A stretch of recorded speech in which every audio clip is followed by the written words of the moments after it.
You don't manage to run a chain of convenience stores in America without a fair amount of likability. In fact, if you met me, the first thing you'd probably notice is how affable I am. But if someone crosses me, that's a different story. I don't settle for petty revenge. I'd go for vengeance. You want an example? All right. I used to play rugby.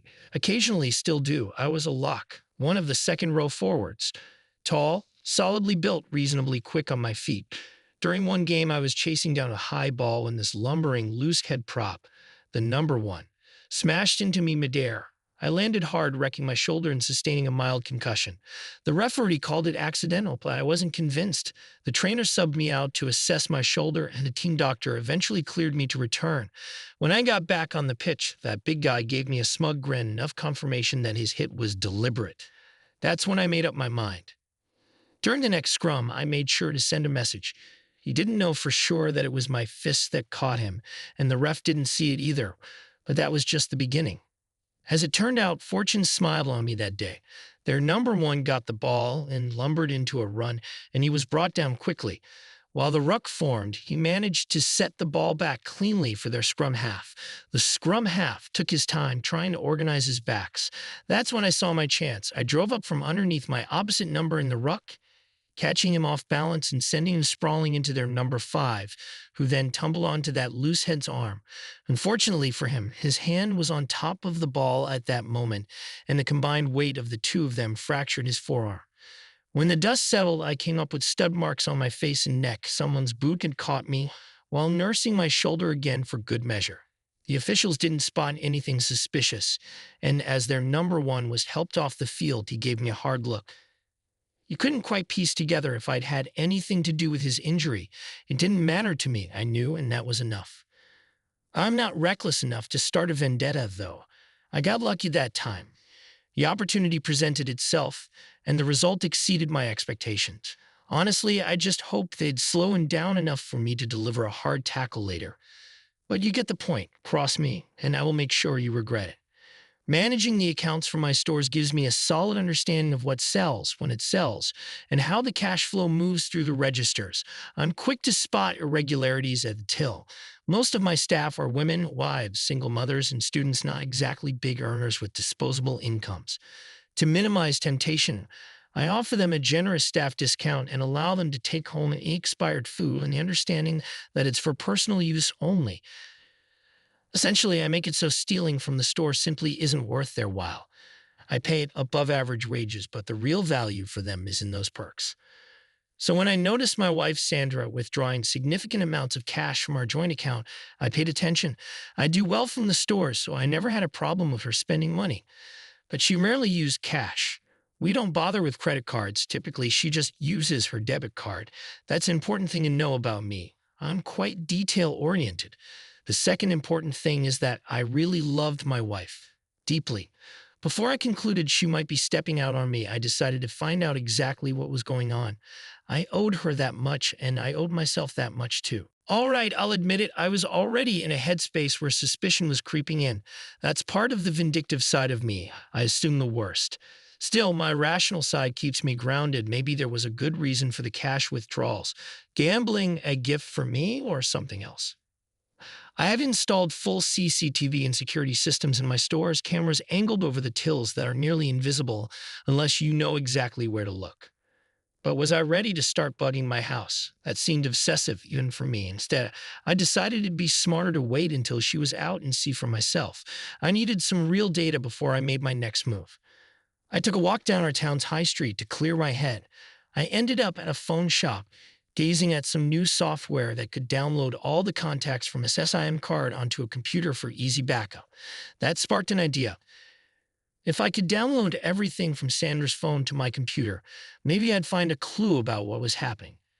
That evening, I installed the software on my home computer. "Sandra, can I have your phone for a minute?" I asked casually. "Why?" She replied, eyeing me a bit warily. "I got this new software that backs up all your contacts. If your phone ever fails, you can reload them without typing it all out. Plus, it can power up your phone via USB if the battery's dead." She hesitated a moment, then handed it over. "Don't have it password protected, do you?" I asked. She shook her head. So I plugged it in, opened a folder under my documents, labeled it phone numbers, and downloaded everything from her phone. There you go, I said, all saved in a folder under your name. If you ever need it, it's there. No password. She shrugged, seemingly indifferent. I shifted gears, browsing the internet for classic cars while she watched her favorite shows. Eventually, she got bored and went to make tea. While she was gone, I quickly copied her phone backup, emailed it to my store address, then closed everything. She came back with tea, none the wiser. Next day at the office, I opened the folder with her contact list. She had a lot of acquaintances, but one name stood out, Craig Donovan. Right away, I recognized trouble. Donovan wasn't just competition in the convenience store business. He also played football, and to me, a rugby man that made things worse. I needed to confirm if she was really having an affair with Donovan. It was too big a leap to assume from a single phone contact, so I pulled her phone bills. She rarely used calls outside the local area, so it was easy to see that Donovan's number was popping up multiple times a day. That looked bad. But the real discovery came when I saw a second suspicious number repeated just as often, a certain Luke Daniels, who turned out to be a traveling sales rep. Now, I had not one, but two potential suspects. I wasn't about to follow them around myself. I could take time off, but at 6'3" and built like a forward, I'd stand out, so I hired a private investigator. He was an ex-cop, looked serious enough. I didn't care if he was a top detective or not. I just needed proof. He charged me $1,000 retainer. I paid in full and told him to find out if my wife was sleeping with Donovan or Daniels or both. While waiting for the PI's results, life went on. My stores ran smoothly, staff were happy, and our finances were stable. Yet I noticed more frequent ATM withdrawals from Sandra. Something told me this was all connected. Maybe she was handing money to Donovan or Daniels. Furious but controlling my anger, I decided to keep playing the calm husband at home. A week later, two calls changed everything. First, from an older couple named Mr. and Mrs. Anderson, owners of a small gas station I'd visited. They'd found out the place was worth $250,000 more than they'd originally believed. I offered to buy them out fairly. Second call was from my PI, confirming that Sandra was indeed cheating, and not just with Donovan. She was also meeting Luke Daniels for lunch, then hooking up with Donovan in the evenings. I told the PI I needed solid proof. Photos, maybe audio. I wanted no illusions. He got to work. That weekend, the PI brought me pictures. Sandra with Donovan, Sandra with Daniels, in different places and times, some hugging, some kissing. Enough to confirm the affair. Furious, I still bided my time. One night, Donovan was playing Fide, a form of indoor soccer, at a local rec center where I also dropped by. The man tried to provoke me on the pitch. He clipped me once, but I called the referee's attention. Next time, I accidentally tripped him. Soon enough, he tried to injure me, but I dodged, and he ended up blowing out his own knee in an awkward twist. He had to leave in an ambulance, and any doubts about who caused it remained speculative since the entire fiasco looked like Donovan's aggression gone wrong. Meanwhile, Luke Daniels was being less discreet about hooking up with multiple wives. Word spread that someone gave him a severe beating one night. The rumor was he was found battered with no idea who attacked him. Though he was a prime suspect for many husbands, the police had too many possibilities, so no charges were ever pressed. Finally, I confronted Sandra. One evening, I politely asked to see her phone again, and she grew defensive. That's when I laid the evidence on the table, printouts from the PI. She tried to spin some story. I only met Craig a few times for coffee, she claimed at first. But the pictures told another tale, intimate moments, even a few that bordered on the explicit. She burst into tears, claiming she didn't love them, that it was just excitement, or that Luke Daniels was a friend from out of town. I asked her about the money. She admitted to giving Donovan some loans. She also shared that Daniels had been taking money in exchange for some inside supply deals. I boiled with anger, yet stayed calm.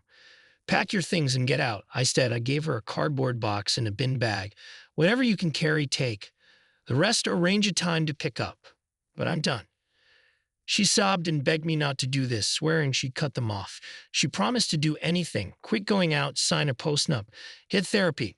But the trust was shattered. I told her we'd be divorcing, that my lawyer would be in touch. She left that night, tears streaming down her face, though part of me suspected it was fear for her own comfort rather than remorse. That's how it ended. Over the next months, I put everything together for the divorce. She wanted half the store's assets, but I'd had them under a holding company, so her claim was limited. The house was in both names, so I let her keep it, but took on massive liabilities to buy the Anderson station. She tried to cling to some finances, but in the end, she had to sell the house after all to pay her new debts. Donovan and Daniels both ended up paying for crossing me in their own ways. Donovan's knee never recovered, and he lost several shops to me. Daniels ended up battered and friendless in the business circles. Despite my strong vindictive streak, I realized something. I'd spent too much time fueling anger. After the dust settled, I recognized I was done with immediate revenge.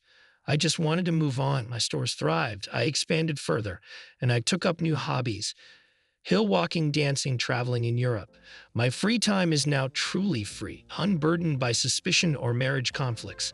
So here I am, telling you, yes, I have that hidden vindictive side, but I've also learned that building a life based on punishing those who wrong you is exhausting. Life's too short. Let them regret their choices while you keep living. That's the best revenge of all. That concludes the story. I'd appreciate you for reading. If you have thoughts or want to share your perspective, feel free to comment. Life moves on, and sometimes stepping away from revenge is the greatest victory.